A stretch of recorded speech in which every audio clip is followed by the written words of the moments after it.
la conferencia anterior se las recomiendo.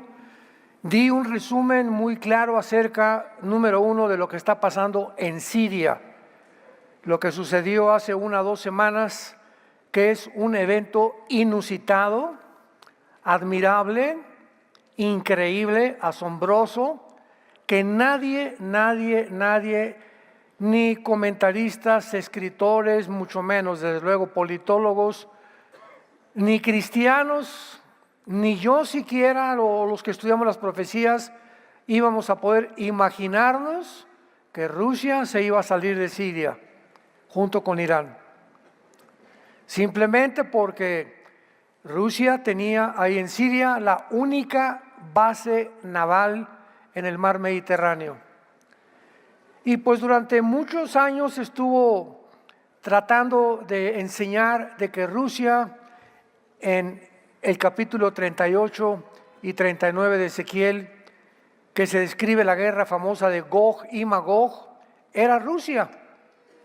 Y con esto, ¿verdad?, viene a desbaratarse todo aquello que se había construido como una interpretación, ¿verdad?, que dice la Biblia en 1 Corintios 8, lo que sabemos, no lo sabemos como lo deberíamos de saber. Entonces, mientras más avanzamos hacia la culminación del plan de Dios, más luz comenzamos a entender, y lo mismo pasa con la educación primaria. Cuando llegas a la primer año de primaria, comienzas a iniciar a sumar, pasas a restar, pasas a dividir, raíz cuadrada, llegas a la secundaria, álgebra, y mientras más vas avanzando, ¿qué cosa? Más vas abriendo el entendimiento sobre las matemáticas. Cuando estudias un idioma, el japonés, inglés, la A, la B, la C, lo mismo es con la Biblia. En la Biblia hay niños, hay niños cristianos, otros están en la secundaria en la Biblia, muchos de ustedes en la preparatoria, otros en la universidad, pero nunca nos vamos a graduar hasta que estemos con Él. Y todavía seguiremos aprendiendo con Él. Entonces, este conflicto en Siria es muy importante, es muy interesante, porque las profecías bíblicas han comenzado a cumplirse con una velocidad inusitada. Vean rápidamente en Romanos capítulo 9, un versículo muy interesante al respecto. Romanos capítulo 9, versículo 28. Romanos 9, 28. Porque el Señor ejecutará su sentencia sobre la tierra en justicia y con prontitud. En otras palabras, esta palabra prontitud, que es la palabra griega suntemos, significa con velocidad inesperada, vertiginosa, cuando menos nos demos cuenta. Y esto que pasó en Siria, vuelvo a repetir, fue inusitado. Nadie podía imaginarse que esto iba a suceder. Y sucedió en menos de 10 días. En 10 días ya estaban los grupos rebeldes, financiados por Turquía y por Qatar, habían tomado Alepo, Hom, hasta que llegaron a la ciudad de Damasco, que es la capital. Pero sucedió tan rápido todo, y así van a seguir sucediendo los eventos en el mundo. De repente Putin comienza a invadir Ucrania, ahora China quiere invadir Taiwán, Corea del Norte quiere invadir Corea del Sur, y estamos en un mundo muy conflictivo, donde muchos intereses políticos y económicos se están llevando a cabo.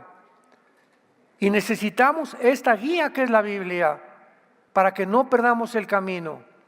Toda esta semana me hablaban, me decían, oiga, por favor, denos una opinión, grabe un programa, porque tantas opiniones de lo que pasó en Siria, ¿qué dice la Biblia? ¿Qué dice la Biblia? ¿Qué dice la Biblia? Y una de las cosas que he aprendido al enseñar la Biblia, y después de que sucede un evento, es no precipitarnos en decir qué está pasando.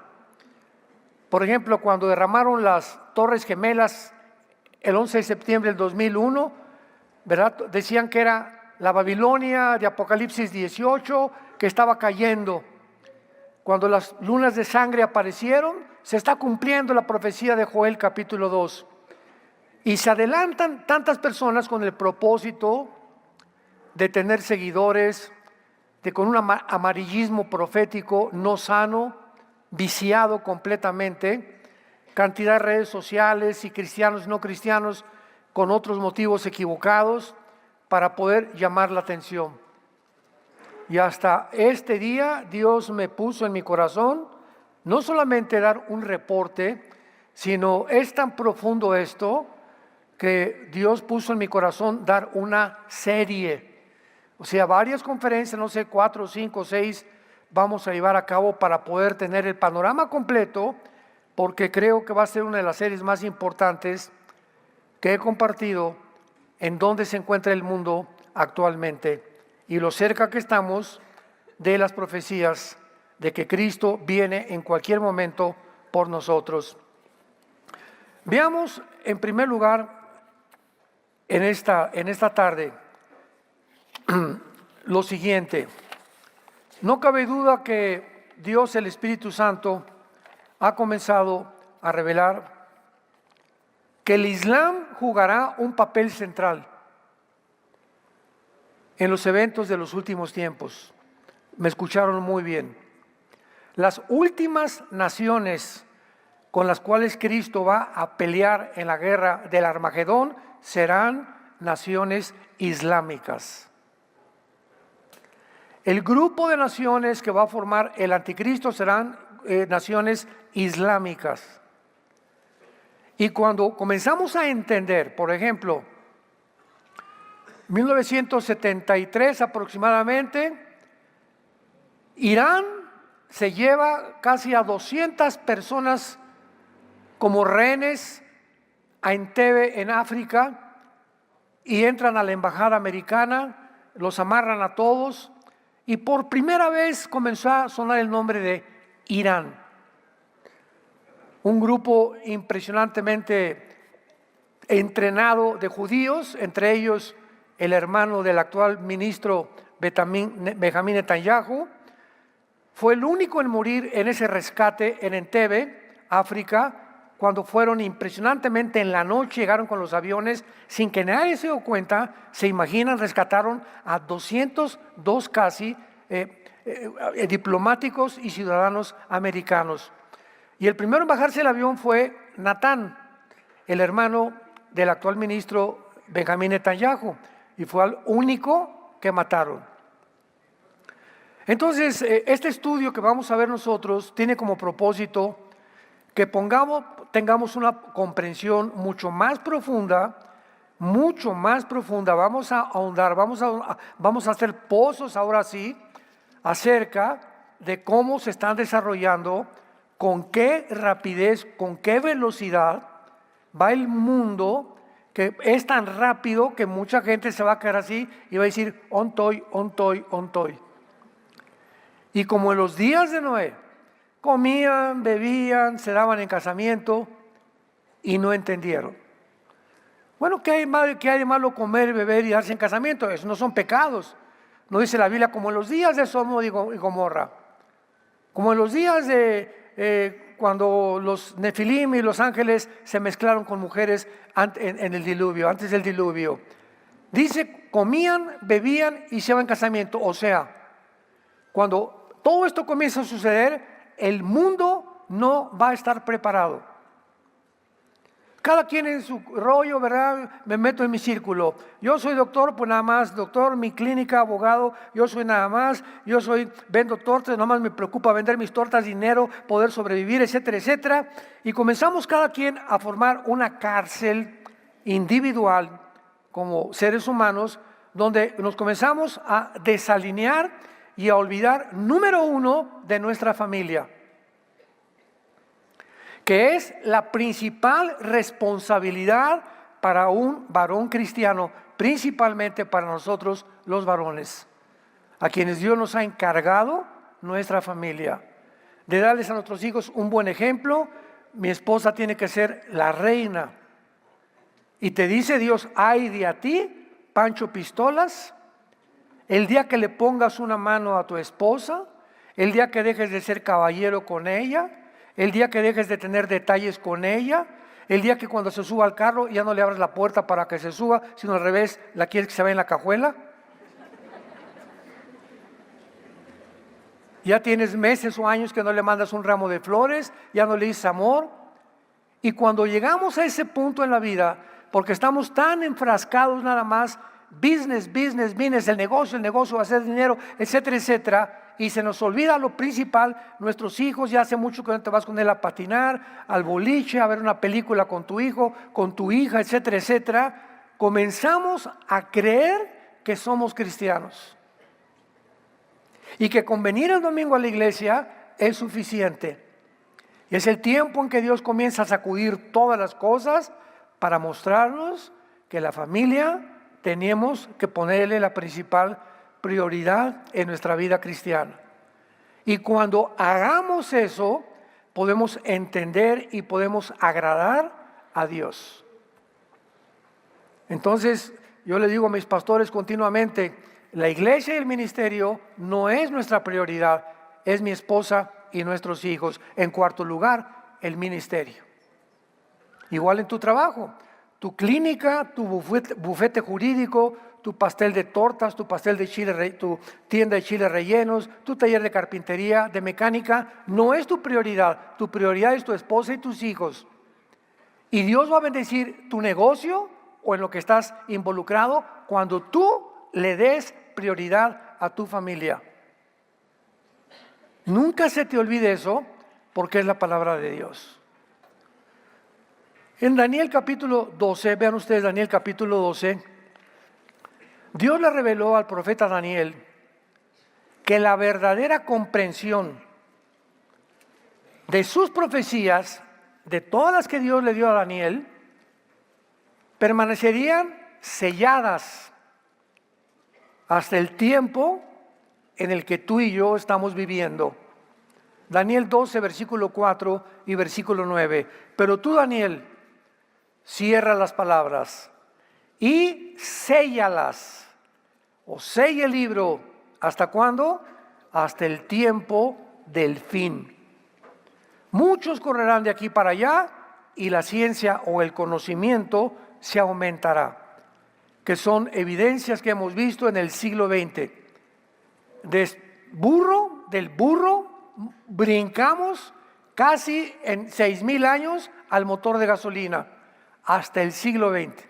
1904-1905, el primer carro modelo Ford que corría 25 kilómetros por hora.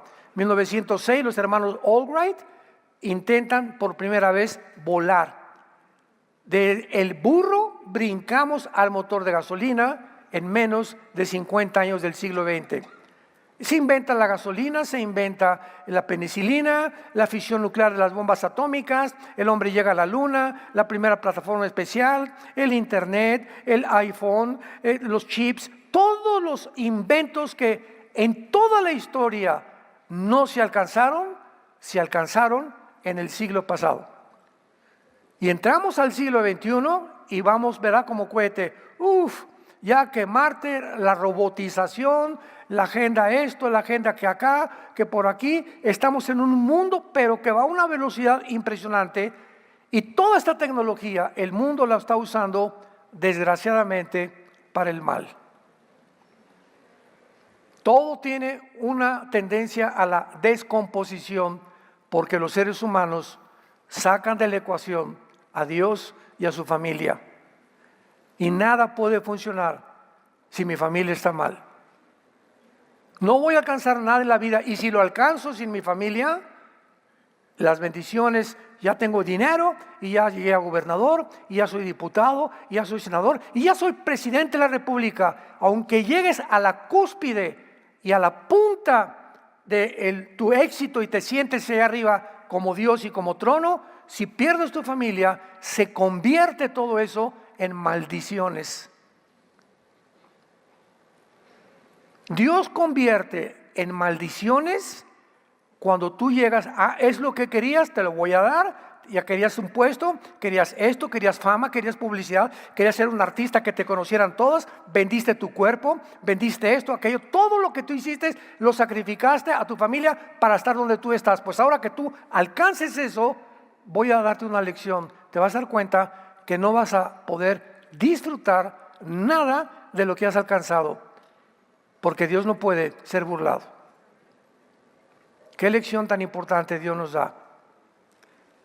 Sella las palabras hasta el tiempo del fin. Versículo 9, él respondió a Daniel, pues estas palabras, lo vuelve a repetir, están cerradas y selladas hasta el tiempo del fin. Esto fue escrito hace 2600 años. Daniel, van a pasar 2600 años. Van a pasar 2600 años y nadie lo que te acabo de revelar lo va a entender. Pero en el tiempo del fin, el Espíritu Santo va a abrir y quitarle los sellos. Y la generación que viva en el tiempo del fin van a entender. Como lo estamos comprendiendo y nosotros somos esa generación. Gracias a Dios. Dios ha comenzado pues a darnos entendimiento de los tiempos que estamos viviendo, para que no permanezcamos ignorantes de su voluntad. Al contrario, es el tiempo de volvernos a Dios, el tiempo de examinar nuestra vida, cómo está mi relación en mi matrimonio, cómo está nuestra relación con mis hijos, cómo están mis relaciones con mis padres, ustedes como jóvenes.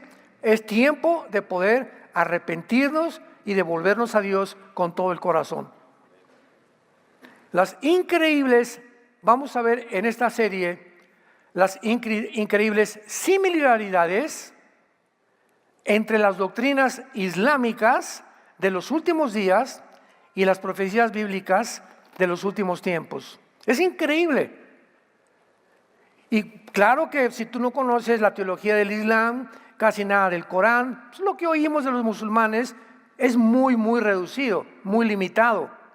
Pero cuando comenzamos a profundizar qué es lo que ellos creen, comenzamos a entender por qué tomaron Siria, por qué se levantó el grupo Al-Qaeda, ISIS, los Hezbollah, los de Hamas, los talibanes en Afganistán, Pakistán. Comenzamos a entender que la mente de los que viven en el Oriente es diametralmente opuesta a la mente de nosotros que vivimos en el Occidente, el continente americano y en Europa.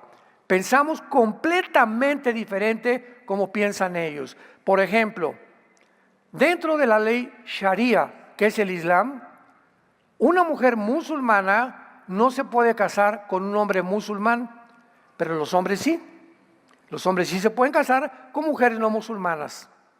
En la ley Sharia, si una mujer comete adulterio, el esposo le puede cortar la cabeza o matarla a pedradas. Cualquiera de las dos cosas. Dentro de la ley musulmana, se les ha prometido a los hombres, no a las mujeres, que si mueren como mártires, van a esperarlos 72 vírgenes allá arriba en el cielo. Porque le prometió eso Alá a Mahoma.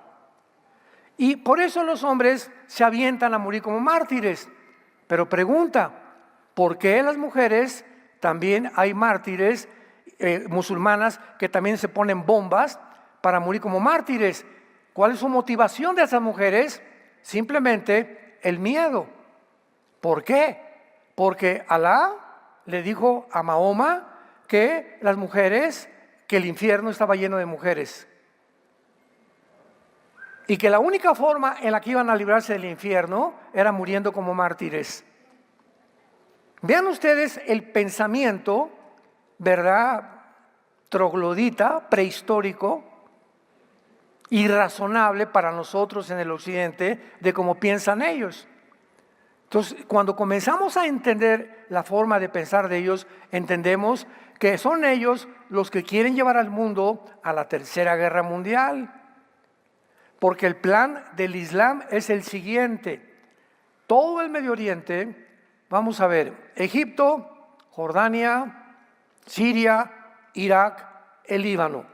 Son 5 naciones principalmente árabes alrededor de Israel. Y podemos ya agregar, bueno, las que están juntos, ¿verdad? Que son ya Irak, Arabia Saudita, etcétera, etcétera. Pero el plan de ellos es que el Medio Oriente tiene que ser dominado por ellos. Pero hay un problema muy grande, que en medio de ellos está Israel. Israel piensa como nosotros los occidentales. Israel tiene una religión que no es como la de ellos. Israel tiene tradiciones culturales judio-cristianas como las de nosotros los occidentales, que no es la de ellos. Israel tiene una política, es la única nación democrática. Y allá todos son dictaduras. Y casi siempre gobiernan los ayatolas como en Irán o los movimientos religiosos. Entonces es un estorbo Israel en medio de ellos. Y desde que llegaron en el 48 su objetivo es exterminarlos. Porque son el patito feo en medio de un grupo, de una pandilla que no quiere juntarse con ellos. Y su objetivo es exterminar el Estado de Israel. Cuando comenzamos a entender todo esto, comenzamos a entender de qué forma, por ejemplo, ahora el 7 de octubre del siglo pasado, siglo XX, 7 de octubre, entraron más de 2,000 terroristas a Israel, rompieron los sensores de la frontera con Gaza y entraron a matar a 1,200 judíos civiles y llevarse rehenes a 250 personas. Entraron a las casas de los judíos, mataron a los bebés, mataron a los hijos, violaron a todas las mujeres, les abrieron de acá hasta acá a las mujeres, a los hombres las mataron enfrente de ellos, hicieron una masacre satánica, cruel, sanguinaria, inmunda. Y después, cuando Israel va a perseguirlos a Gaza, Israel manda aviones a Gaza, aventando cantidad de panfletos y de recados: por favor váyanse al sur de Gaza porque vamos a entrar a buscar a estos criminales. Cualquier país haría lo mismo. Entran a México de cualquier frontera y matan aquí a mexicanos. El gobierno tiene la responsabilidad de proteger nuestra propiedad y nuestras libertades individuales. Cualquier gobierno en el mundo tiene esa responsabilidad, defender a sus ciudadanos, que no vuelva a suceder lo mismo. Y eso fue lo que hizo Israel. Y cuando comenzó la persecución, pues entraron a Gaza y encontraron que los terroristas de Hamás no traían la ropa como en las guerras normales. En la Segunda Guerra Mundial los americanos estaban vestidos de verde, los alemanes de negro. Entonces tú sabías quién era tu enemigo, ¿verdad? Si era alguien con el casco negro, es un alemán, tírale. Pero aquí entran y todos están vestidos de civiles. Entonces entran a una casa y la señora está sentada con su abrigo, con su zarape de Saltillo, no sé de dónde, con la ametralladora aquí guardada. Los jardines de niños llenos de bombas, lanzabombas. Los mercados llenos de lanzabombas a propósito, para que cuando Israel hiciera algo los acusaran de genocidio. Los acusaran de que son víctimas. Y todas las estadísticas y la narrativa que se publicó en los medios de comunicación provenía del grupo terrorista Hamás. Todo esto es muy importante porque mientras vamos entendiendo, vamos a darnos cuenta de dos cosas. Por un lado, el mundo entero, todos los medios de comunicación, todos los medios de radio, a teatro, Hollywood, etcétera, etcétera, están controlados por Satanás. 1 Juan 5:19. El mundo está bajo un poder maligno. Hay una influencia, una energía que está controlando a los seres humanos, desviándonos, tratando de volvernos locos, de que no creamos la verdad, que sigamos en la vida de pecado que llegamos viendo para acabar en el infierno. Y cuando venimos a la Biblia y recibimos a Jesucristo, el Espíritu Santo nos saca del mundo, dice, fuimos trasladados de un reino de tinieblas al reino de la luz. Y ahora estamos bajo la luz, ahora tengo luz, ahora ya sé dónde estoy, ya sé quién soy ahora. Ahora entiendo, mira, el mundo no lo había visto yo así, a mi familia yo no la había visto así. Yo no sabía que a mi esposa no es tómala y déjala, que no es mi sirvienta, como decían los griegos, ni tampoco para la cama nada más. No, ahora me doy cuenta que es el objeto más sagrado que tengo después de Dios, mi esposa y mis hijos. Ahora mi trabajo va a ser para ayudar a Dios. Comenzamos a cambiar radicalmente nuestra manera de vivir. Si es que la has cambiado ya, si es que te llamas cristiano. Porque si no hay un cambio radical y una forma diferente de percibir la vida, eres religioso. Eres pura religiosidad, pero tu vida no ha sido transformada por el poder de Dios y del Espíritu Santo. Entonces ahora comenzamos a ver las cosas como son y a darnos cuenta que todos son mentiras. Las narrativas de los gobiernos, la diplomacia de los gobiernos, el propósito y motivo equivocado de las guerras, hacer dinero, intereses políticos, que todo mundo defiende. No hay nadie ya con convicciones, ya no hay verdades absolutas, hay verdades relativas. Ahora mi verdad, mira, es esta, y tú tienes tu verdad, Pancho. ¿Sabes una cosa? Pues yo soy gay y me vas a respetar, y tú no eres, no hay ningún problema, respétame. Claro, no te respeto, no me voy a meter contigo, pero ¿sabes una cosa? Yo estoy bien. Ese es el punto de vista relativo, donde la persona puede comenzar a creer que yo puedo determinar qué es bueno y qué es malo. Cuando el expresidente Ronald Reagan aterrizó una vez en Washington, se acercó un periodista de CNN, por cierto, y le preguntó qué él pensaba del homosexualismo. Y el presidente Reagan le contestó al periodista: no importa lo que yo piense, sino pienso como lo que la Biblia dice. Las opiniones de los hombres, pues yo pienso esto, ¿qué importa? Ay, pues ahora a los que hay que escuchar son a los artistas de Hollywood. Ahora todos los artistas de Hollywood los ponen o de presidentes o los ponen deportista y fulana de tal y Taylor Swift y y el otro y tal, y George Clooney dijo que este es Trump. ¿Quiénes son ellos? Todos exdivorciados, 4 o 5 mujeres, transgénero, orgías que hacen. Ellos son los que ponen a opinar del mundo, de la moral, por el amor de Dios. Fue lo que hizo el gobierno demócrata con la administración pasada, el presidente Biden. Kamala Harris tenía todo Hollywood apoyándola, claro. Porque si perdía Kamala Harris, el presidente Trump iba a desempolvar y a sacar de la coladera todos los nombres de la isla de Epstein, donde comenzaron los políticos y senadores norteamericanos a violar niñas de 15, 16 años, de 13 años. Y nadie los tocó. ¿Por qué? Porque Hollywood financiaba y cubría a todos estos políticos, porque ellos mismos son los que están involucrados en este mundo tan sucio en que estamos viviendo. Y ahora se les voltea todo, ¿verdad? Y de una forma inusitada, de una forma incomprensible, de una forma milagrosa, pierde el Partido Demócrata. A Kamala Harris la apoyaba Hollywood, la apoyaban todos los medios de comunicación, la apoyaban todos los más millonarios del mundo, la apoyaba la ONU, la apoyaba la Organización Mundial de la Salud, la apoyaba el Foro Económico Mundial, la apoyaba la Agenda 2030, la apoyaba el globalismo, tenía todo de su lado.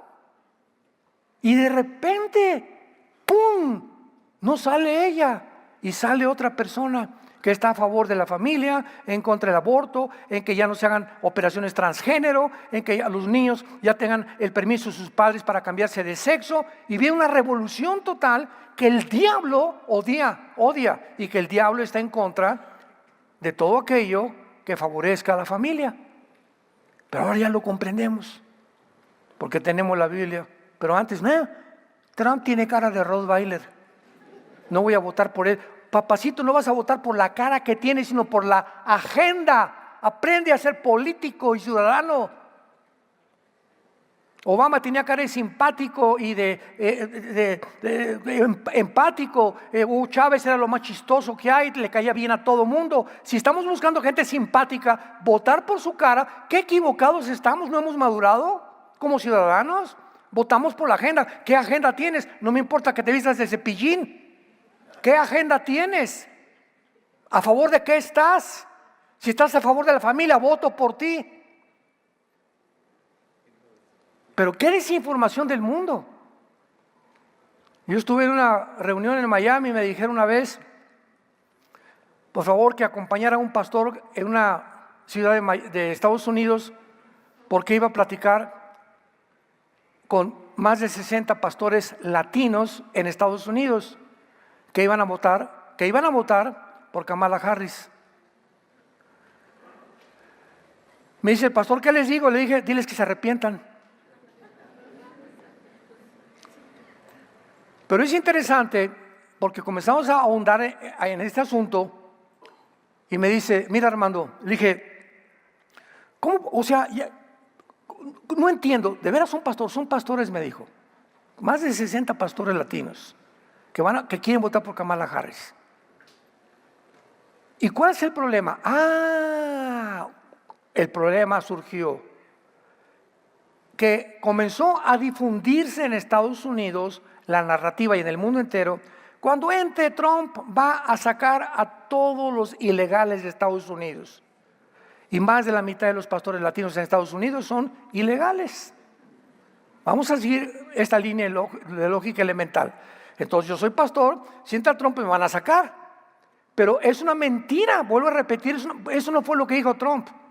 Lo que dijo Trump fue que entraron más de casi 1,2 millones de inmigrantes, y ahí los que entraron de ilegales venían grupos terroristas como Hezbollah, venían de Irán, venían de Hamas para infiltrarse a Estados Unidos. Y cuando él dijo que iba a sacar a la mayoría de ilegales, nunca dijo que los que ya estaban trabajando, como los que trabajan en jardinería, lavando los coches, los que están haciendo un trabajo completamente honesto, a esos no los van a deportar. Van a deportar a aquellos que tengan antecedentes, que habían estado en la cárcel, que puedan realmente demostrar que tienen tiempo más de 15 o 20 años trabajando en Estados Unidos. Tú eres pastor, no tienes por qué preocuparte. No, el ICE no te va a sacar. ¿Por qué? Porque va a respetar tu trabajo y hay misericordia de parte del gobierno. Pero si difunde esto, no investigan ellos, y en ese momento yo le dije a este pastor, bueno, si realmente esa es la verdad, ¿qué es más importante? ¿La agenda o mis convicciones como pastor y mi familia? Si yo voy a votar para que no me saquen de Estados Unidos porque soy pastor, y voy a votar al votar por Kamala Harris, le dije a este pastor, diles que van a ser cómplices de asesinato por los abortos. Porque la agenda de la demócrata son 100% a favor del aborto. Y si votas por ella vas a ser cómplice de las cirugías transgénero, de los abortos, de los divorcios, de sostener la agenda LGTB, que desfilen encuerados en las calles. El momento en que tú estás votando por un partido que tú sabes el trasfondo, te haces cómplice inmediatamente. Como dice el dicho de Tlalnepantla, tanto mata el que bata la vaca como el que estira la pata. Pero no fue aquí el dicho, ¿verdad? El Islam ha crecido como ustedes no se imaginan, y su influencia en Europa es absolutamente abrumadora. Nada más en Inglaterra hay más de 35 ciudades donde los alcaldes, o aquí les llamamos presidentes municipales, son musulmanes. Francia y Alemania están llenos de millones de musulmanes.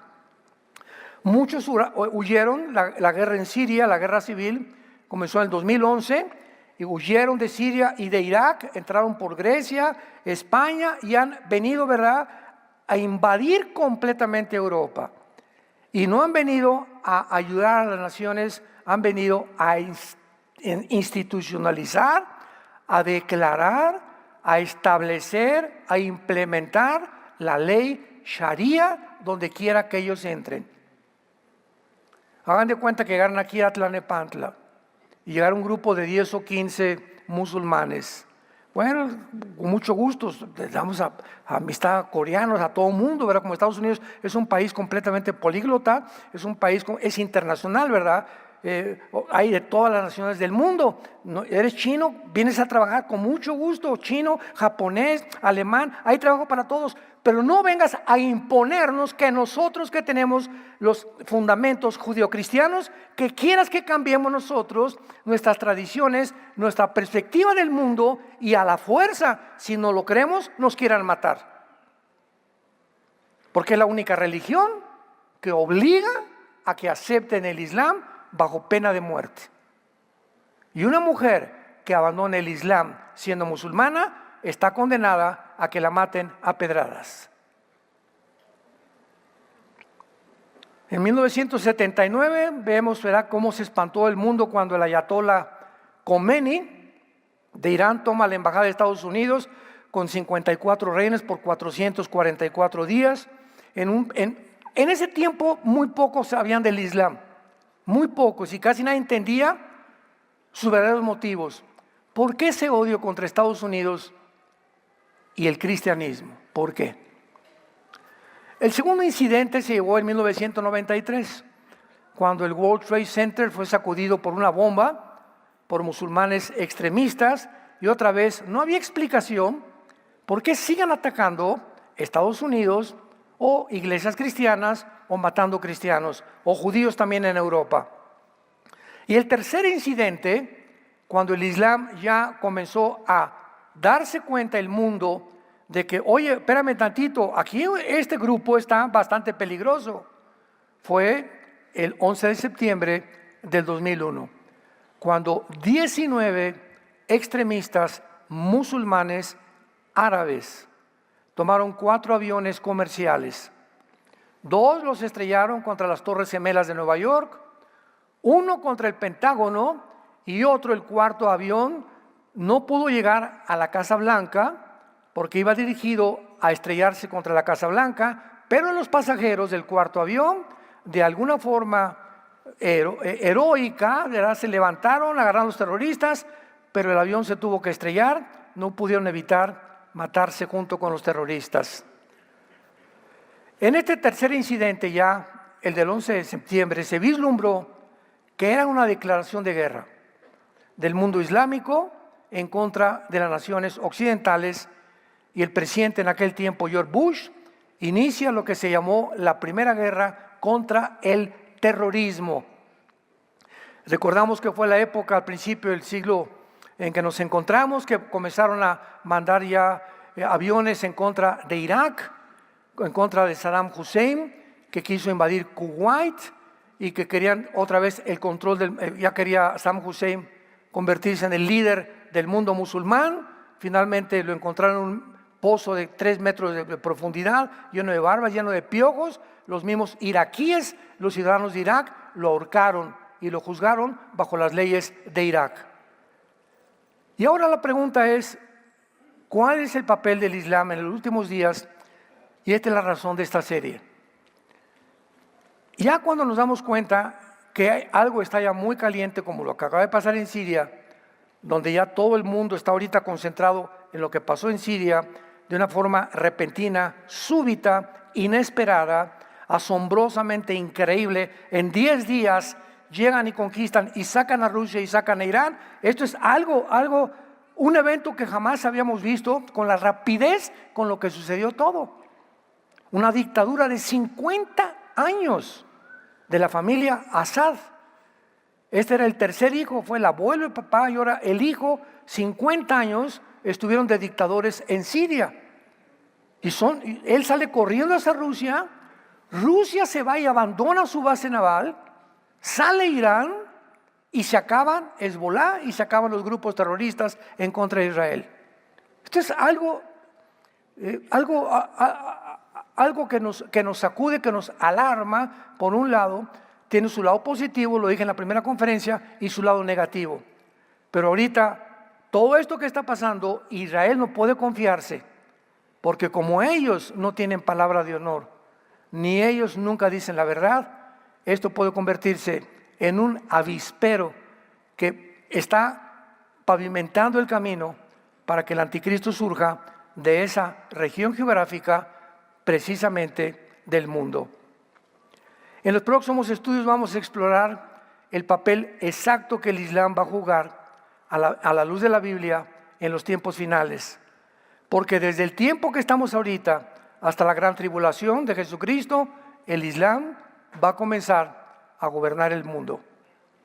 Sobre todo cuando el anticristo surja, porque el anticristo va a ser musulmán. No lo sabías, ¿verdad? Yo creí que era judío, hermano. Bueno, hay muchas versiones, interpretaciones, porque en Génesis 49 dice una profecía: la tribu de Dan será como serpiente que salta sobre el caballo.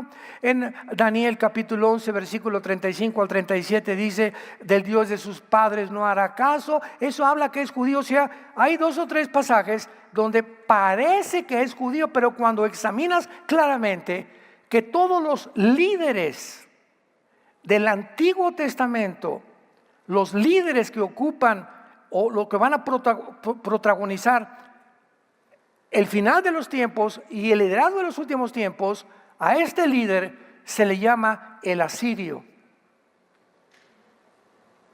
El asirio. Isaías 10, Isaías 14, Ezequiel 31, Miqueas 5 del 4 al 5. En fin, recorremos el Antiguo Testamento y nos damos cuenta que de dónde sacamos, ¿verdad?, que Putin iba a ser el que iba a encabezar la guerra de Gog y Magog, cuando Rusia ni siquiera aparece en los Estados Unidos. Me adelanto muchísimo a esta serie. Rusia y Estados Unidos van a caer más rápido de lo que nos imaginamos. Europa se va a quedar sin papá ni mamá, solitos. Gas, auxilio, help. ¿Y a quién le van a gritar ayuda? Al Medio Oriente. El Medio Oriente va a brindarles el gas que Europa necesita para sobrevivir y el petróleo, y entonces se van a juntar 5 naciones musulmanas con naciones musulmanas también de Europa, o por lo menos mitad musulmanas, para formar un G10. De acuerdo a Daniel capítulo 12, los 10 dedos del estatua de Nabucodonosor. Cuando se forme este G10 y se unan 5 naciones de Europa y 5 en Medio Oriente, de una de ellas surge el anticristo, y el anticristo surge de lo que era la antigua Babilonia. Comienza en Génesis 10 Babilonia, es la segunda nación más importante después de Jerusalén, y termina la Biblia con Babilonia. Comienza con el líder, el primer rebelde del mundo, Nimrod, babilónico, y Babilonia en el Antiguo Testamento era Irak, Siria y el Líbano. Irak, Siria y el Líbano, o la Mesopotamia, que es la tierra entre 2 ríos. Eso es lo que es la Babilonia, y es lo que forman ahorita Irak, Siria y Irak. Son las 3 naciones. De esas 3 naciones, de esa zona geográfica, surge el anticristo. La primera torre de Babel la hicieron en Irak. Abraham fue llamado, ¿de dónde? De Irak, de esa zona también. La civilización donde comenzó, en el Medio Oriente, en esa zona geográfica, y del punto donde comenzó, es un ciclo que tuvo la historia humana, termina donde nació la civilización.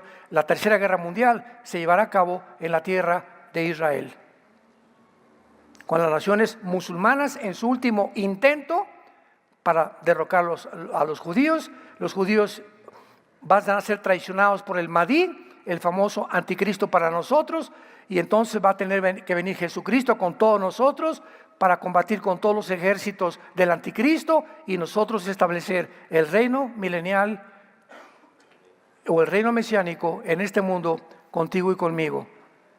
Si tú tal vez esta tarde tienes la oportunidad de arrepentirte de tus pecados y venir a la cruz de Jesucristo. Veamos nosotros entonces de qué forma vamos a comparar los tiempos bíblicos con las enseñanzas del Corán. Esto es asombroso y vamos a hacer descubrimientos y revelaciones que van a desafiar nuestras enseñanzas tradicionales, como los que creíamos que Rusia iba a dirigir la invasión contra Israel. Cuando Rusia, de alguna forma, me adelanto también, o va a mandar una bomba ya, está tan arrinconado Putin igual que Irán. Está tan arrinconado Putin, lo mencioné ayer en el desayuno. Putin no tiene infantería, Putin no tiene aviación, tiene submarinos y el poder nuclear del mundo entero. Putin no se ha atrevido a usar las armas nucleares porque si las usa contra Ucrania, aunque no pertenece a la OTAN, Ucrania, la radiación invadiría Polonia, Rumanía, Alemania, las naciones que están en la OTAN, y entonces todas las naciones de la OTAN entrarían en contra de Rusia. Y él es demasiado inteligente, no ha perdido la cabeza en este sentido para adelantarse a autodestruirse como ruso.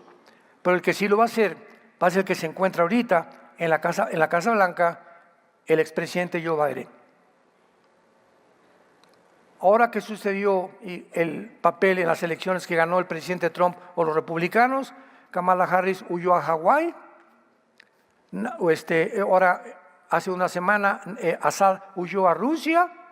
Y ahorita la Casa Blanca, el cuartel de la nación más importante del mundo, que maneja todavía el dólar y el petróleo, en los últimos casi 75 años, la Casa Blanca ahorita está vacía.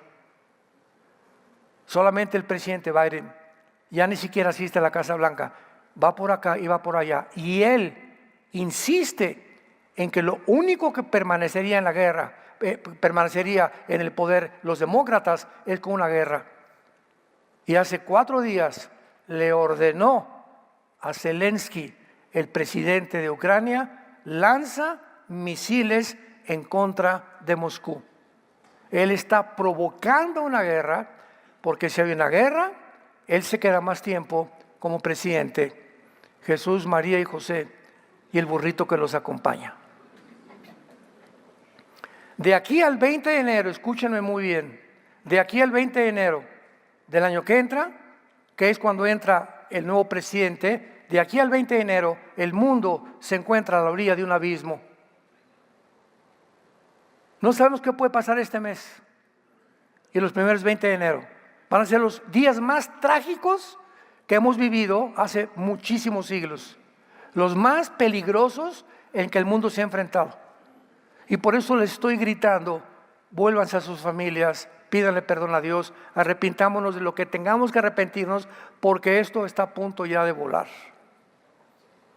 Jesús ya viene por nosotros, como puede ser ahorita saliendo. Puede ser mañana, no sé, una semana, pero esto se está precipitando con una rapidez. El Titanic, el barco se está hundiendo, sálvese el que pueda. Quiero terminar con este ejemplo.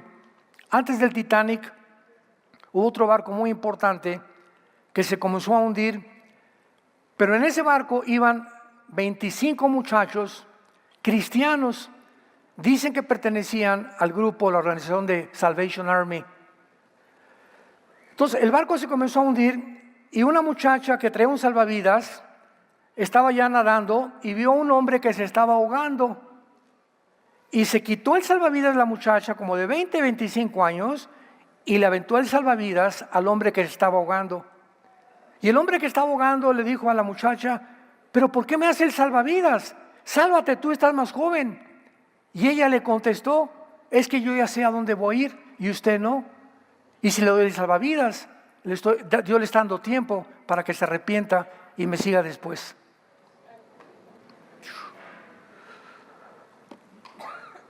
Nadie tiene mayor amor que el que da su vida por los amigos. Esta muchacha tenía asegurado su salvación. Digo, no tengo miedo de morir ahogada. Pero usted, si usted se hubiera muerto ahogado y no le doy el salvavidas, usted se va al infierno. Tómelo esto como una mano misericordiosa de Dios para que tenga tiempo para arrepentirse. ¿Estás tú seguro también que si tú te murieras hoy mismo, te vas al cielo? Dios te da la oportunidad en esta tarde de perdonarte de tus pecados. Es que usted no sabe lo que yo he hecho. He matado 20 personas, he abortado 10 niños, he sido traficante, he sido homosexual, he sido esto. No importa lo que tú digas que eres. La sangre de Jesucristo nos limpia de todo pecado. El ladrón junto a la cruz era borracho, parrandero, jugador, asaltante, todo lo que le puedas poner al ladrón junto a la cruz. Y Jesucristo le dijo a la hora de la muerte, es el único ejemplo en la Biblia, el único ejemplo de una persona que se salva antes de morir, para que no estés confiando que, no, pues ya que vaya yo en la ambulancia y comienzas a unir, ahí le pido perdón a Dios por mis pecados. Tú no te burlas de Dios.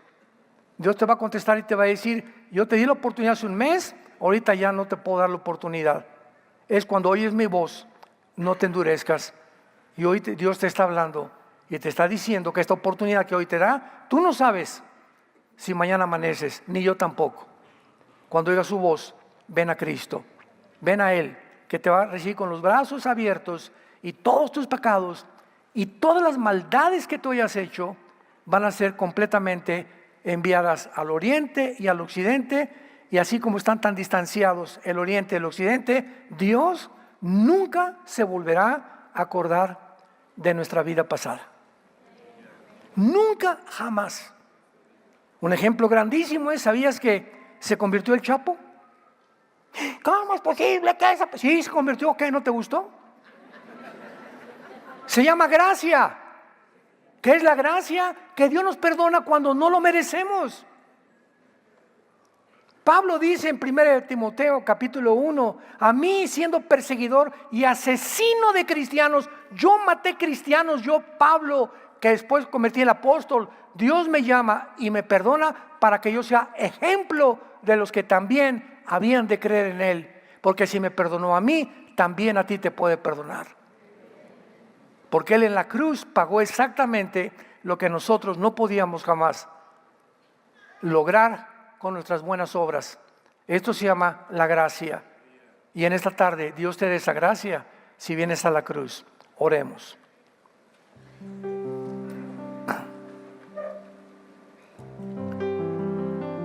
Dios y Padre de Jesucristo nuestro Señor, gracias por habernos hecho renacer para una esperanza viva.